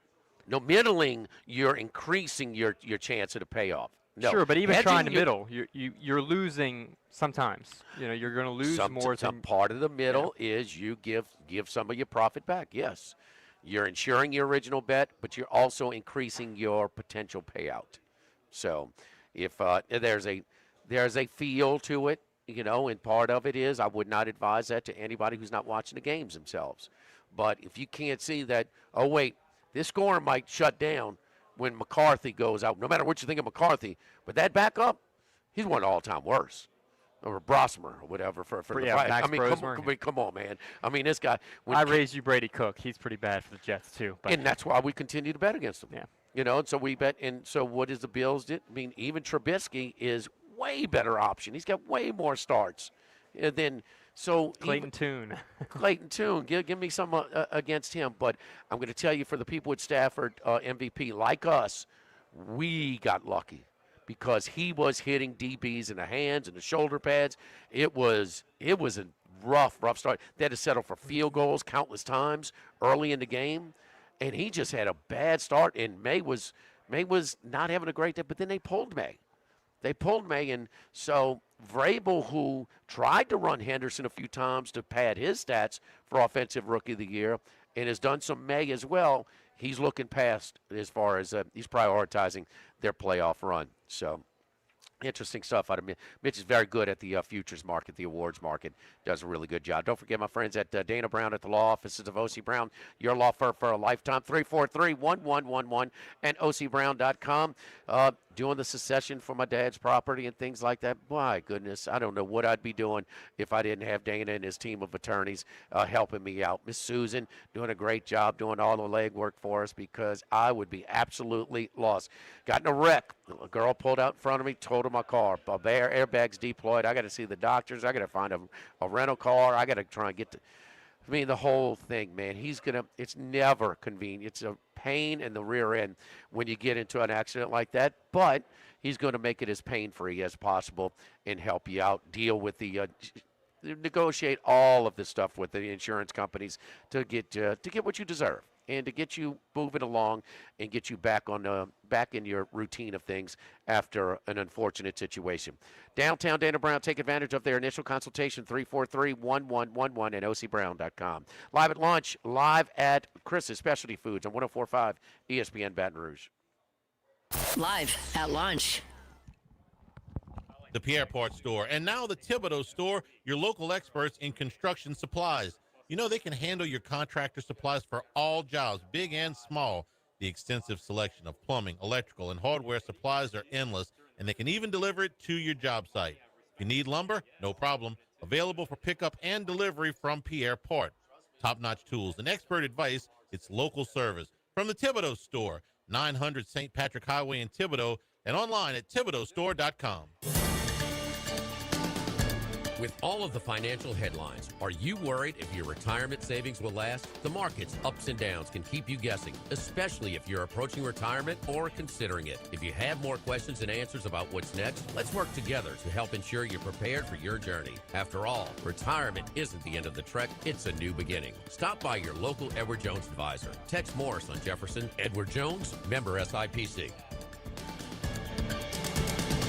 Get Moss Max and less tax during happy hour at Modesto. Join us Tuesday through Friday, 2 to 6 p.m. for $10 20-ounce margaritas and Dip Trio with $5 drink specials and $6 seasonal cocktails. Eat Modesto, 3930 Burbank Drive. pizza that's true to its hand-tossed wood-fried tradition. Roca Pizzeria is heating up its new half-off happy hour, Monday through Fridays, 3 to 6 p.m. Come enjoy 50% off margarita, pepperoni, more cheese, craft cocktails, wine by the glass, and draft beer. Roca Pizzeria, 3897 Government. Since the 1930s, Supreme Rice has delighted their customers for all of your favorite South Louisiana dishes. Whether you like the brown, long grain, medium grain, jasmine, or the new parboiled rice, Supreme Rice makes your favorite dishes even better.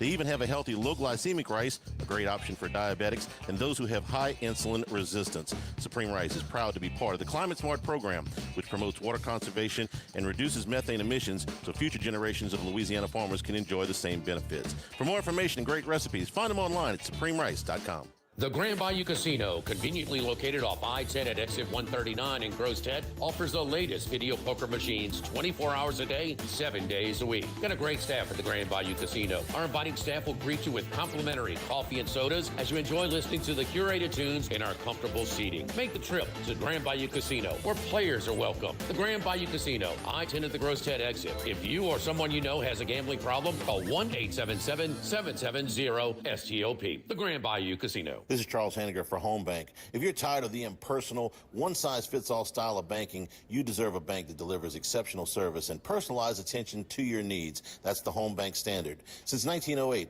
Home Bank has been a trusted financial partner for your businesses and families because they go the extra mile to help you reach your goals. See for yourself why Home Bank is good for business and good for life. Stop by any South Louisiana, Houston, or Natchez area location or find out more at home24bank.com. Home Bank, member FDIC. Depression can feel hopeless, draining your energy and joy, but there's a proven way forward. At NeuroJust, TMS therapy is FDA approved, covered by insurance, and backed by 30 years of research. This safe, non-invasive treatment re-engages the parts of your brain tied to mood, with over 85% of patients seeing real results, many achieving full remission. Imagine peace, better sleep, and the freedom to enjoy life again. Start your healing journey today. Visit NeuroJust off Bluebonnet in Baton Rouge or online at neurojust.com. 104.5 ESPN, Baton Rouge.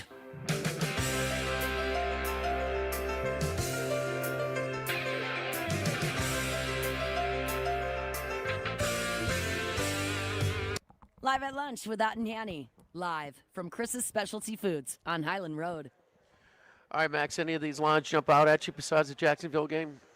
Yeah, so we were talking in the break about that, but I do like Jacksonville. I just wait. The Bills' offense is not what it once was, and Joe Brady, I don't think he's done a good job this year. They're running the ball a lot. They've got James Cook and Josh Allen, and yet the offense, when you look at it as a whole, is not super dynamic considering those Cook pieces. won a rushing crown. He better be getting the ball. He's running it a ton, but with Josh Allen, it should just be dynamic. They should be putting up 40 on almost everybody considering those pieces, and it just hasn't been there. So I don't think they've done a great job building. I don't trust McDermott. The Bills have a lot of pressure here because there's no Chiefs to worry about. There's no Joe Burrow. The Ravens aren't there, so there's a lot of pressure to get it done. I think that adds to this, and Jacksonville's playing better than pretty much anybody right now. So they're probably going to have to go on the road and win 3 road games. It's going to be tough. Yeah. And I mean, this is no layup by any stretch going to Jacksonville. I would just wait, though, because Buffalo's going to keep getting money. I don't think, people are going to keep betting Buffalo, and so you're getting -1 on Buffalo right now, -1.5. It might go up to 2.5, 3. So I'd wait on Jacksonville. But the other standouts to me, I kind of like the Eagles. This line's kind of between 3.5 and 4.5. But the Niners right now, Trent Williams dealing with a hamstring injury. You think he's going to go? Yes. This week. Where it is, he's playing. But hamstring, there's always a risk of aggravation, and the defense it's he's too not bad. a sprinter. he's an offense. Trent Williams at 370 pounds or whatever it is to have a hamstring injury is bizarre. I mean, he's not running go routes. I mean, you pull a hamstring when the guy is the batter is trying to leg out an infield single.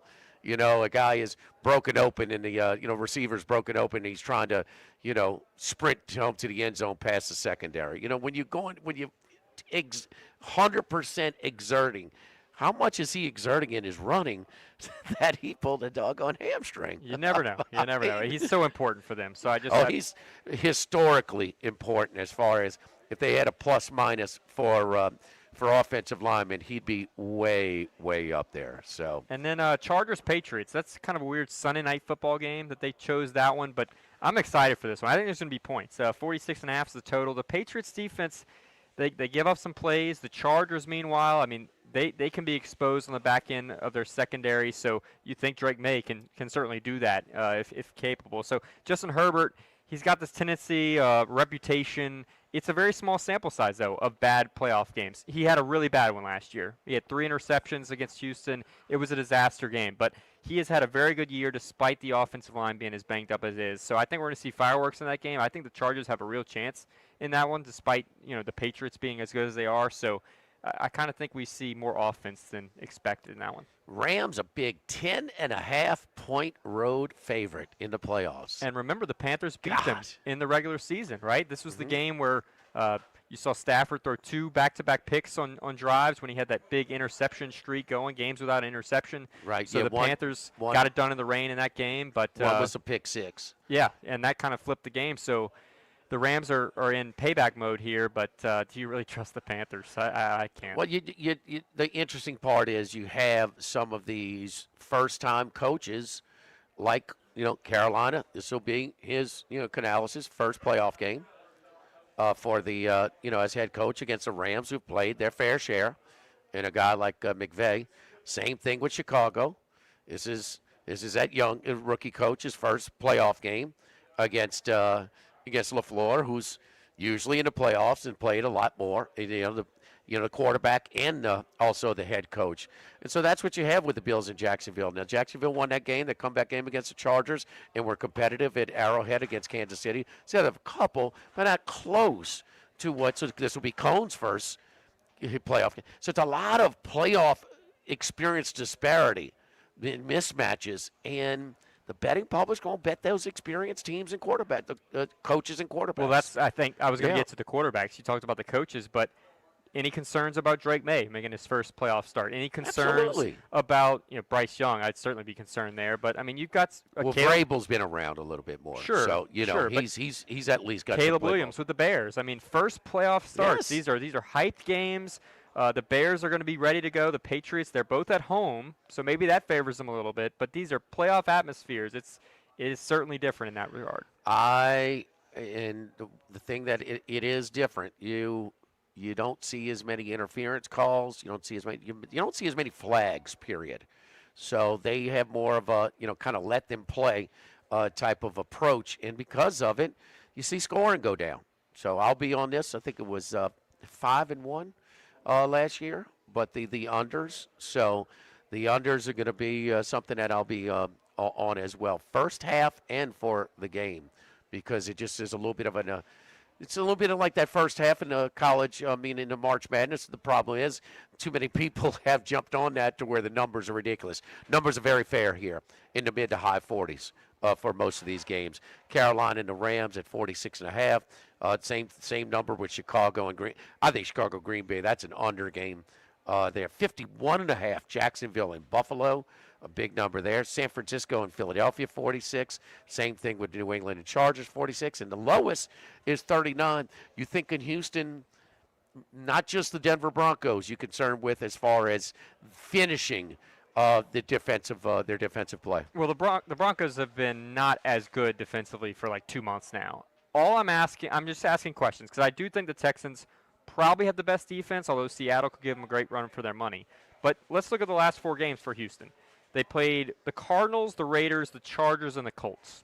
So the Colts had Riley Leonard. They had a third-string quarterback, gave up 30 points. The Chargers, he played well, though. He did. He certainly did. But, 30 points to anybody, let alone Riley Leonard, that's not a great look for the Texans. Yes, first start. I mean, so yeah. that's not a great look for the Texans. 16 points against Herbert with no offensive line. That's a fine performance, I guess. But the Raiders, you give up 21. They got outgained in that game, I believe. The Cardinals give up 20 points. So teams that are beat up or just flat out bad offensively have had some success against the Texans the last 4 weeks. I'm just saying maybe something to watch. They didn't finish the season as well as they started the year. Well, it's pretty good when you got a top 5, pass rusher. It's really good when you got 2 of them. And that's what they have. And with Anderson and Daniil Hunter, I mean, and we know about Stingley. He's going to be first-team All-Pro again at cornerback. I mean, give me that defense. Give me that defense. There's no excuse, but they were extremely flat. I mean, Ashton Jeanty had 2 long touchdowns for the Raiders. Raiders are terrible. You got one guy to stop. I mean, come on. I mean, you should not be but they had lapses, and they were fortunate to get out of there with a win, if you remember that game. And that should not be the case with the Raiders. They are so bad. You don't get a patch. I think they'll be ready to play. Now, Denver, I've seen a little bit longer stretch and games that were very important to them and opponents, and they're just not quite as dominant. They just weren't. I mean, they made plays. They allowed Peyton to be very patient and spoon feed Bo Nix when he went through his tougher stretch. Nix kind of took off and elevated his play, and you saw sort of the defensive numbers kind of also, kind of flatten out a little bit. But I think they're going to be good. But the best defense besides him is Philadelphia still. And when look, you watch that Buffalo game, the conditions were bad, but man, that defensive front is so good, so good. They got to go back old school and forget Jalen Hurts, who's got 3 games this year where he's thrown for less than 5 yards a half. I mean, 2 of them he didn't throw for 1 yard and a half this year, and a couple of close wins. So get back to what they did against the Rams in their closest game last year. He needs to run, design runs.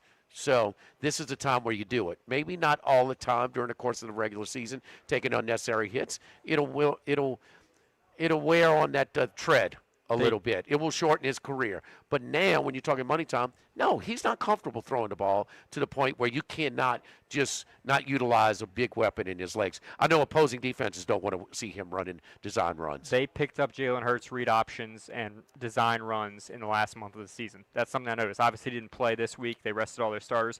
They picked it up. Remember, they replaced their OC. They've been replacing coordinators, it seems like, every year. But Kellen Moore is with the Saints now, so they also had that transition period. But the Eagles, to me, they're the best value right now at 10-1 to win the Super Bowl. They are the defending champs, and they're not getting the same respect that maybe the Chiefs would in those same circumstances. I agree with you there. They're the value. They're the value. They would not surprise me if they flipped that switch and made a run. No. Maybe they agitate people. Maybe people don't like them anymore, or they root against them, but who cares? Who cares? They have a great chance to win the Super Bowl again and this year. they still got the running game. Lane Johnson, they've missed him a lot, but in the offensive line is not been what it's been for most of this stretch. But no, they still got their roster is as good, if not better, than anybody out there. Take a time out. We're live here at Chris's Specialty Foods. The Max's Carnival season officially kicks off tomorrow, but you can load up on your Boudin King cakes. Come get them today. For tomorrow. So, yes, indeed. Kimball already came over here to get him some, man. He hit a U-turn on I-10 to get over here and get those Boudin King cakes on Highland Road at Chris's Specialty Foods right across the street from Ruffino's. It's Live at Lunch, live at Chris's on 104.5 ESPN Baton Rouge. Live at Lunch. Since the 1930s, Supreme Rice has delighted their customers for all of your favorite South Louisiana dishes. Whether you like the brown, long grain, medium grain, jasmine, or the new parboiled rice, Supreme Rice makes your favorite dishes even better. They even have a healthy low glycemic rice, a great option for diabetics and those who have high insulin resistance. Supreme Rice is proud to be part of the Climate Smart program, which promotes water conservation and reduces methane emissions so future generations of Louisiana farmers can enjoy the same benefits. For more information and great recipes, find them online at supremerice.com. This hour of Live at Lunch with Ott and Hanny is brought to you by Dana Brown at the law offices of O.C. Brown, 343-1111, and ocbrown.com. Roto-Rooter for all your plumbing needs, 925-8710. Supreme Rice, grown, milled, processed in Louisiana since 1936. United Community Bank, the local way to bank big. Tex Morris at Edward Jones Investments on Jefferson Highway, 928-8659. Total Maintenance, your one-stop shop for AC, electrical, generators, and plumbing. Service today, every day for Total Maintenance and Coastal Capital Advisors. Markets evolve. We adapt. The Live at Lunch with Ott and Hanny Restaurant Club. Sammy's Grill on Highland Road. A hometown favorite for tailgating and watching LSU games since 1988. Snow Seafood and Steak for over 50 years on Airline, Highway, and Highway 74 in Gonzales. Dozy Place for hand-cut steaks on Government Street and Mid-City. Louis Cafe, a Baton Rouge landmark since 1941. Just outside the north gates of LSU. Fin Bomb, sushi, burrito, poke, ramen at Burbank and Lee.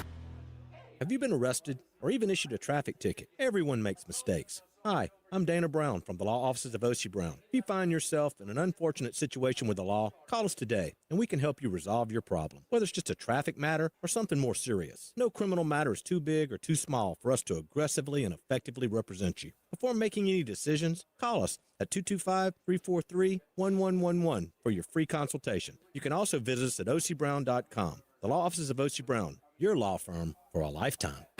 Now, everybody's been to Louis Cafe by campus. Heck, it's been around since over 80 years now. We're still doing delicious omelets like the Mitchell, cheesy grits, big cheesy Lou, and those Louis original Cajun hash browns. We now offer a pickup window. Just call in your order at 346-8221. Give us 15 or 20 minutes, and we'll have it ready for you. Our hours are now 6:30 a.m. to 2:30 p.m., 7 days a week. So next time you visit campus, make it a point to stop by and visit an old friend. Louis Cafe, just outside the north gates of LSU. This is Charles Hanniger for Coastal Capital Advisors, your full-service financial planners. When it comes to retirement, there are no two situations alike. So Coastal Capital Advisors will work with you, your business partners, your legal team, and tax professionals to make sure those goals are achieved. Coastal Capital Advisors will work for you. I know, because they work for me. For more information, contact Philip Fontenot and his great staff at 337-981-1376 or online at coastalcapitaladv.com. Advisory services provided by New Age Advisors, LLC, doing business as Coastal Capital Advisors as a registered investment advisor. Securities offered through New Edge Securities, Inc., member FINRA, SIPC. ALS is a progressive and neurodegenerative disease, and we need your help to find a cure. The mission of the ALS Association, Louisiana, Mississippi chapter, is to discover treatments and a cure for ALS, and to serve, advocate for, and empower people affected by ALS to live their lives to the fullest. Whether you are newly diagnosed, a military veteran, a caregiver, or someone looking to learn more about how to navigate living with ALS, they can help. Visit als.org to learn more. That's als.org. Tigers, Saints, Southeastern Conference. All in one place. LouisianaSports.net. No paywalls, no article limits. It's just the coverage the Louisiana sports fans want. Bookmark it today. LouisianaSports.net. 104.5 ESPN, Baton Rouge.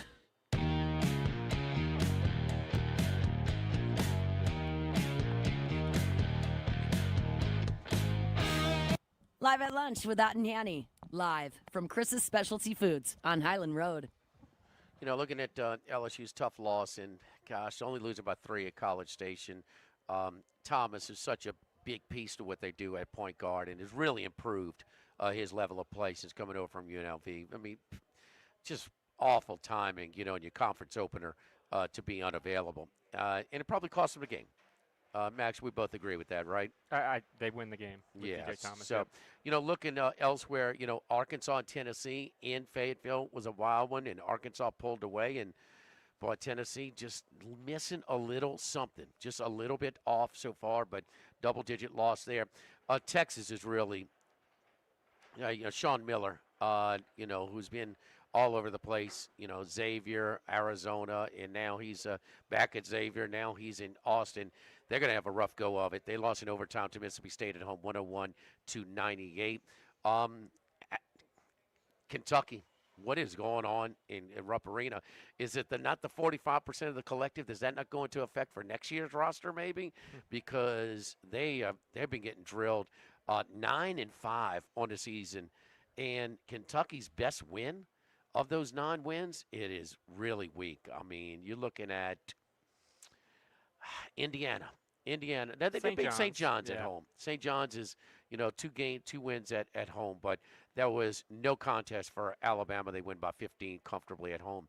And I got to say, the standalone game, they got an early start 1 hour before, but Will Wayne's team kind of never in it from jump against Virginia. Virginia races out to a 20-point lead at halftime and coast. Now they got it down to cut the lead in half to about 10 or 11 the second half early, but still lose by 15. Virginia's got like 5 international players. Of course, they moved on for Tony Bennett, but kind of a damaging home loss where you favor by 4.5, 5 points for Will Wade's NC State Wolfpack. Yeah, that wasn't great. A couple things just looking at the SEC from my perspective. Georgia wins a thriller in overtime. Great They're game. 13-1. Their lone loss, a neutral site 3-point deficit to Clemson. So Georgia's right there this year. They are someone to watch out for. They're 18th actually now in the newest AP poll that dropped just earlier. Georgia won it twice because at the end of regulation they had a 4-point lead. They fouled the a 3-point shooter with a second to go. You fouled a 3-point shooter up 4.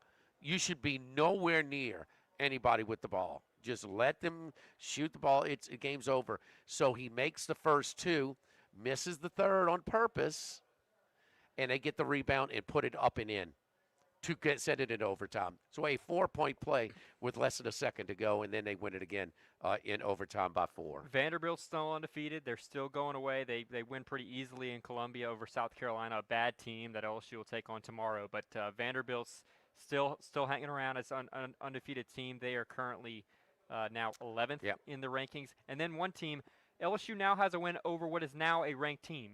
SMU is damn good, and we saw them play LSU in the blender, and LSU won that pretty comfortably. They were leading pretty much the whole way. They beat North Carolina by 14. That was an impressive win for the Mustangs. In Dallas. It was at home. Okay. They were favored in the game, so it was a slight favorite, but they won much more comfortably than they did. It's just one of those typical games. It seemed like it meant a lot more to SMU than it did to North Carolina. North Carolina was hitting prayer type of shots, but just low percentage shots in that one. But just speaking of Vanderbilt, and I've been lukewarm, it's just kind of slow to warm up to them as far as just being a special team. Maybe I can't get over that game at Memphis where they really struggled and were very fortunate to win. But just going out and taking care of business. I mean, yeah, they're 10-point favorite at South Carolina. That's a big number on the road. But it's 15-point game. I mean, they're just not taking – they're not playing around with opponents and keeping lesser opponents hanging around. So they put them away pretty early in that one. Yeah, Vanderbilt, I like him. I like him personally. I know that maybe you could question who have they really beaten. They're 82nd in strength of schedule according to Ken Pom, but Ken Pom has them as the 6th best team in the country. They have them as easily the best SEC team. I need to see them a little bit more down the stretch of SEC play where they'll be challenged on a more weekly basis. But Mark Byington, this is his second year there. He was impressive last year. They went to the tournament basically his first brought year. a brand new team in, and this year they've got a lot of new pieces as well. But Vanderbilt, there's one thing they've cared about basketball before. We've seen this. And they're a private school. They can put a lot of money into this when they care. We saw they care a little bit more about football this year, but they can care about SEC basketball. And this team looks like a team they're worth caring about for sure. Speaking of a caring, it means more and all this stuff. And that's, have you seen the narrative floating around about, well, now that everybody can pay their players instead of just under the table, that's why the SEC is been knocked down a notch. I mean, the Big Ten, you could say some of those schools have a lot of money. You could certainly say that. And right now, Jimmy, I was thinking about this. The SEC did not win a bowl game outside of the college football playoff. Yeah, they did. Outside of the playoff? Texas. Okay. Texas beat Michigan. That's the only one. That's your one. Yeah. Okay, but they had a rough bowl season. Yes, right? yes. No yes, doubt. Yes. I mean, Ole Miss beat Tulane, and then Alabama beat Oklahoma. But, I mean, how does that – you beat another SEC school. So no, you don't. Is the Big Ten the best conference right now in football? And, I mean – not as deep, for sure, but – the SEC had the strongest conference RPI. So, I mean, it's just one of the few things we can go on, and I mean, it's just they still had, because let's face it, if you want to separate it into 3 tiers or 4 tiers, but after that first tier, if you want to put 3, 4, whatever it is, Big Ten arguably and probably Metric, they had the better teams. But all the way on down, no, the SEC was considerably better. But I mean, so and it showed in the metrics in the power ratings. Is it about the average RPI to you, or is it somewhat about your best teams? Right? I mean, Ohio State, Indiana, Oregon. Those are 3 good teams that maybe Georgia could compete with by themselves, and that's about it. I think that also it has something to do with now Iowa and Vanderbilt was on the square, but Iowa was a damn good team, and I think they were motivated. They had very little, and Pavia lost his tight end, his biggest target in that one. Yeah. So I just think that it's meant a little bit more for some of these teams, the SEC opponents in these bowl games where you're trying to find any type of motivation or interest level. So, but they and it was really lopsided this year. But I think it's just cyclical. I do think the one thing where we're not seeing, and I'm maintaining, I didn't see a super team. Didn't see certainly like a 19 LSU team or the Georgia back-to-back teams or one of 5 different teams from Alabama. And the depth, it's football. You're going to lose players. And their depth, their 2 deeps are going to play immediate playing time at some decent programs instead of sitting here and playing as a backup. And that has just hurt the overall the super teams, and we said that about Georgia. Georgia was the SEC champion, and they're not close to what they were, in some of those years, struggling against Tennessee and Auburn and teams like that. So we'll take out for last time. I'll come back and wrap it up here from Chris's Specialty Foods. Again, Boudin King Cakes are available now over here at Chris's Specialty Foods. Just exhaling from an unbelievable stretch of busyness over here for the holiday season. And I'm telling you, man, that stuffed cabbage or the cabbage with the pieces of sausage in it, that stuff is excellent, man. Really, really good. The smothered cabbage, I should say, over here at Chris's Specialty Foods. Going to pick up some stuffed chickens as well on the way home. It is live at lunch, live at Chris's on 104.5 ESPN Baton Rouge. Live at lunch. 1950, Phil's Oyster Bar started on Government Street. Then Gus Piazza took over in the 70s, and now his son Anthony is taking it to another level at the current location. Okay. Hey, you ready for a promo? Yes, sir. It's rolling. Join me, Jimmy Out and Charles Henniger, for the next edition of Live at Lunch, live at Doe's Eat Place on Government Street in the heart of Mid-City. It's 11 a.m. to 1 p.m. Tuesday, live at lunch at 104.5 ESPN Baton Rouge. In the Southdown Shopping Center. This is Buzzy Hydell for the Morris Insurance Group. Outdoorsmen in the state might be having a tough time right now finding policies to fit on the properties they love. If you've got a hunting camp, a boat, or an RV that has been difficult to insure, we want you to look again. For owners or renters, the Morris Insurance Group can help you all the way to the duck camp or the fishing boat. We also have policies on coastal properties, including flood insurance to let owners protect themselves in the event of damage. For your camps, boats and trailers, four-wheelers, ATVs, and tractors, get a quote today at morris-ig.com or call 225-201-0007. Do you know what you would do if you were in a car wreck? It's easy to panic when you or someone you care about is hurt in an accident. Who will pay the medical bills? Who will pay the car repair? Who will deal with the insurance companies for you? Protect your rights. You need someone you can trust. Call the law offices of O.C. Brown at 343-1111. The law offices of O.C. Brown will handle everything for you. 343-1111 or online at ocbrown.com. We want to be your law firm for a lifetime. Attention, vehicle owners. Before you trade your transportation, let K&M Automotive give your vehicle a new lease on life with a remanufactured product from Jasper Engines and Transmissions. A Jasper remanufactured engine, transmission, or differential will extend your vehicle's life, giving you the extra cash to do the things you really enjoy. And Jasper offers a 3-year, 100,000-mile nationwide parts and labor warranty. K&M Automotive, 636-2875. That's K&M Automotive, Siegen near Perkins.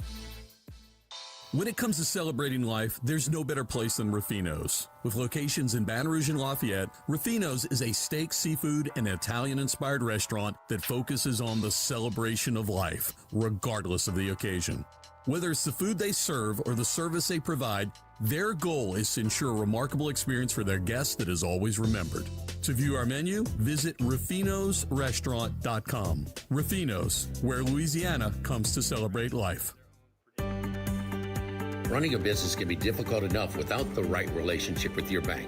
With United Community Bank's local business bankers, you're not just a number, you're a partner. Contact Heath Meir, Nicole Glover, Hunter Creed, David Campbell, or David Henry to discuss how we can help your business today. United Community Bank, the local way to bank big. Locations from Baton Rouge to Golden Meadow. We've been serving the people of Southern Louisiana for over 60 years. United Community Bank, member FDIC, equal housing lender.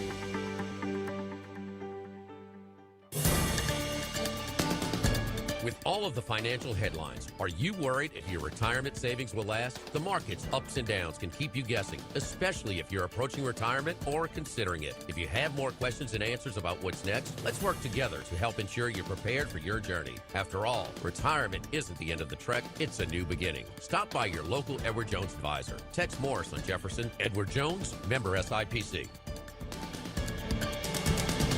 If you're near the north side of campus, I need to remind you about a couple of longtime favorites. Highland Coffee's the original specialty coffee shop in Baton Rouge since the 1980s. My personal favorite. Love getting my cappuccino from their friendly, knowledgeable staff. Roasted right in the shop. Louis Cafe for breakfast and lunch 7 days a week. The Mitchell omelet, Cajun hash browns, Big Cheesy Lou, all served up in that famous open kitchen atmosphere. In Tigertown since 1941. Couple of great spots. Highland Coffee's and Louis Cafe just outside the north gates of LSU.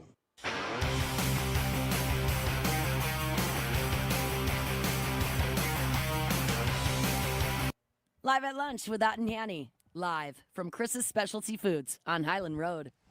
All right, so we take a pause from football. Well, not necessarily. So the FCS championship, it is tonight and on national TV, 6:30. And our FCS specialist, Randy McKay, the big dog, who had a nice 2-0 yesterday. But he's got Illinois State. So Illinois State, he says that they are a product of the toughest conference in college football, and they went on the road and beat North Dakota State, and they have been crushing everybody since, catching 10 points against the more established Montana State favorite in this one. They're playing in Nashville, huh? Yeah, Nashville. Nissan No more Stadium, Frisco, Texas, huh? Yep, they moved that. Great story, Illinois State. 4 straight road games. They beat Nicholls State transfer quarterback Pat McQuaid in Villanova in the semifinals, and here they are. Great story. 10.5 points, though. Might be tough to come by, but I'll be rooting them on. Indiana is your favorite to win the national championship in football at plus 130. Basically, second choices, Miami and Oregon at plus 3 and plus 320. These are from our friends, the DraftKings Sportsbook at the Queen and Bally's. And Ole Miss, still the longest shot at 6-1. You had a chance, I stumped you guys yesterday and said, the best player in college football right now. Just really didn't come up with it. I can't see how anybody can make a case for somebody who's playing at a higher level than Trinidad Chambliss. I mean, quarterbacks for sure. I almost think of Messidor at Miami, on the edge with Ruben Bain. They have wrecked games, but yeah, quarterbacks. Is there anyone better than Chambliss? It's hard to argue that too.